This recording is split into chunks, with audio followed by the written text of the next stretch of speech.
Hello guys, welcome back to my channel Doodles and Dishes. ഇന്ന് നമുക്ക് ചൂടോടെ പഴംപൊരി ഉണ്ടാക്കിയാലോ. ആർക്കാണ് പഴംപൊരി ഇഷ്ടമില്ലാത്ത?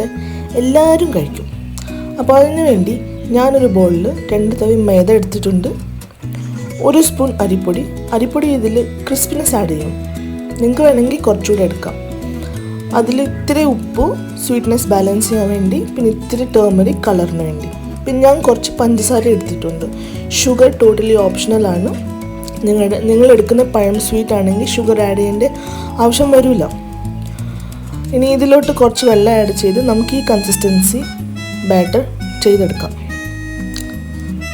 അതിനെയും ഒരു 15 to 20 മിനിറ്റ്സ് സൈഡിലോട്ട് വെച്ചിട്ട് നമുക്ക് പഴം സ്ലൈസ് ആക്കി എടുക്കാം. ചിലർ ഇതിനെ നേന്ത്രപ്പഴം എന്ന് പറയും, ചിലർ ഏത്തയ്ക്കെന്ന് പറയും. നിങ്ങളുടെ സൈഡിൽ, നിങ്ങളുടെ നാട്ടിൽ എന്താ ഇതിന് പറയുന്നതെന്ന് കമൻറ്റ് ചെയ്ത് പറയുക ഗൈസ്.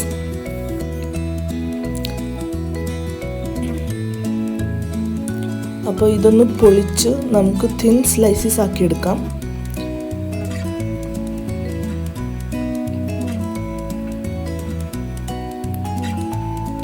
ഞാനിതിനെ ഹാഫായിട്ട് കട്ടാക്കിയിട്ട് എന്നിട്ട് തിന്നാക്കി സ്ലൈസ് ചെയ്യാൻ പോവാണ്. നിങ്ങൾക്ക് ഇഷ്ടമാണെങ്കിൽ നിങ്ങൾ ഫുൾ പഴം തന്നെ സ്ലൈസസ് ചെയ്തെടുക്കാം.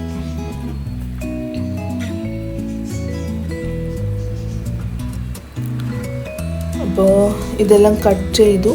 ഇനി നമുക്കൊരു പാനിൽ അല്ലെങ്കിൽ കടായിൽ എണ്ണ ചൂടാക്കിയിട്ട് നമ്മൾ ആദ്യം പ്രിപ്പയർ ചെയ്ത ബാറ്ററിൽ പഴം ഇങ്ങനെ മുക്കിയിട്ട് ഫ്രൈ ചെയ്തെടുക്കാം.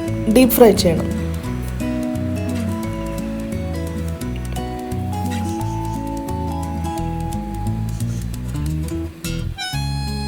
അപ്പോൾ ഇത് ഫ്രൈ ആയി വന്നിട്ടുണ്ട്, നല്ല കളറായി വന്നിട്ടുണ്ട്, നല്ല ഗോൾഡൻ കളർ.